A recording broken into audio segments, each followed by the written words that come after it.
My employee's horrible prank went way too far. What should I do? I need some advice on how to handle a truly awful situation at work. I manage a small team of 4, and 2 of them recently pulled a prank that went horribly wrong. It never should have happened in the first place.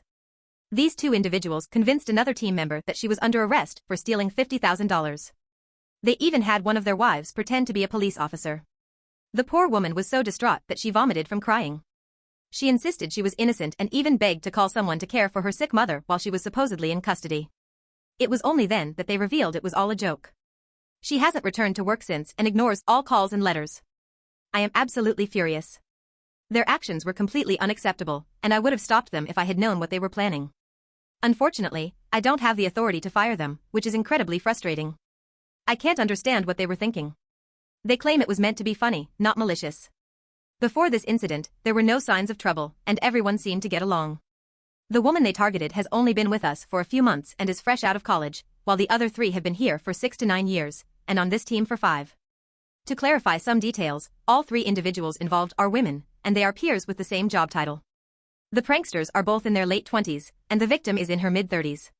One prankster is the same ethnicity as I am, Chinese American, and the other prankster and the victim are white. One of the pranksters is gay, the others are not. We are all supposedly the same religion. My other employee was on vacation and completely uninvolved. The wife who pretended to be a police officer wasn't in uniform and didn't even enter the building. She stood outside by her car and gestured when the pranksters pointed her out the window. She never spoke to the victim, so there's no basis for impersonation charges. The police, my lawyer, and the company lawyer all agreed that while the prank was awful, no crime was committed. The victim wasn't handcuffed, touched, or prevented from leaving. The theft allegation makes no sense since we work in HR, handling compensation and benefits. We don't deal with money or finances. My boss, the executive director, and our legal department are aware.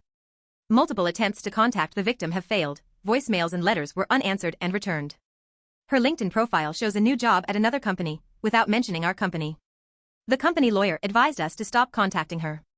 The executive director's response was to give the pranksters a lecture and send a division-wide memo prohibiting pranks, without explaining why. I've decided to resign. Initially unsure, I've grown increasingly angry about the situation, especially the inability to fire the pranksters. I promised my other employee a good reference. My girlfriend supports my decision and we can manage financially until I find a new job.